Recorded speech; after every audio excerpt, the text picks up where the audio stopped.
September 15 திருச்சியில் பேரறிஞர் அண்ணாவின் பிறந்தநாள் மாநாடு. தலைவர் வைகோ மற்றும் இளந்தலைவர் துரை வைகோ MP அழைக்கிறார்கள். அணிதிரள்வோம், ஆர்ப்பரிப்போம், அங்கீகாரம் பெறுவோம். இதுதான் மத்தவங்களுக்கும் நமக்கும் வித்தியாசம்.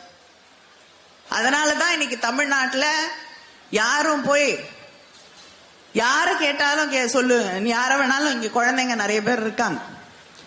நிலவுக்கு யார் முதல்ல போனதுன்னு கேட்டா குழந்தை கரெக்டா பதில் சொல்லும். என்ன பதில் சொல்லுவாங்க? Correct, Armstrong. ஆனா வடக்கிலே இருக்கக்கூடிய சில பேரை கேட்டீங்கன்னா எனக்கு ஒரே ஒரு மகிழ்ச்சி, நல்ல வேளை அவங்களுக்கு நம்ம நிலால ஒரு பாட்டி இருக்குன்னு ஒரு கதை சொல்லி வளர்ப்போம் குழந்தைங்களுக்கெல்லாம், இல்லையா? அந்த கதையை அவங்களுக்கு யாரும் சொல்லல. இல்லைன்னா முதல்ல போய் இறங்கினது நிலால இருக்கு அந்த பாட்டி, அது திரும்பி வரவே இல்லை, அங்க இருக்கு பாருன்னு இருப்பாங்க.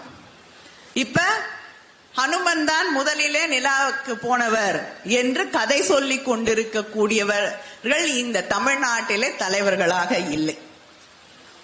ஏன்னா தொடர்ந்து சிந்திக்கக்கூடிய ஒரு பாரம்பரியத்திலே வந்தவர்கள், கேள்வி கேட்கக்கூடிய ஒரு பாரம்பரியம் நமக்கு தொடர்ந்து இருந்திருக்கிறது.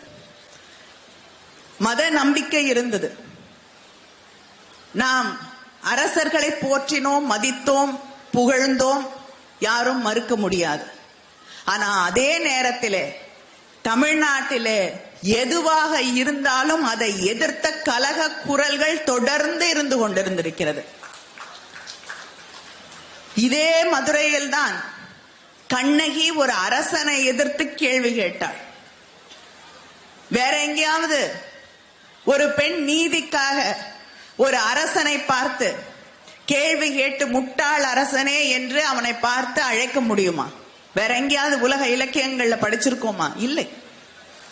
அந்த அரசன் தான் தவறு செய்து விட்ட சாதாரண ஒரு சாமானிய மனிதர்களுக்கு தவறு இழைத்து விட்டோம் என்று உயிர் விட்ட கதைகளை கேட்டிருக்கிறோமா? இல்லை.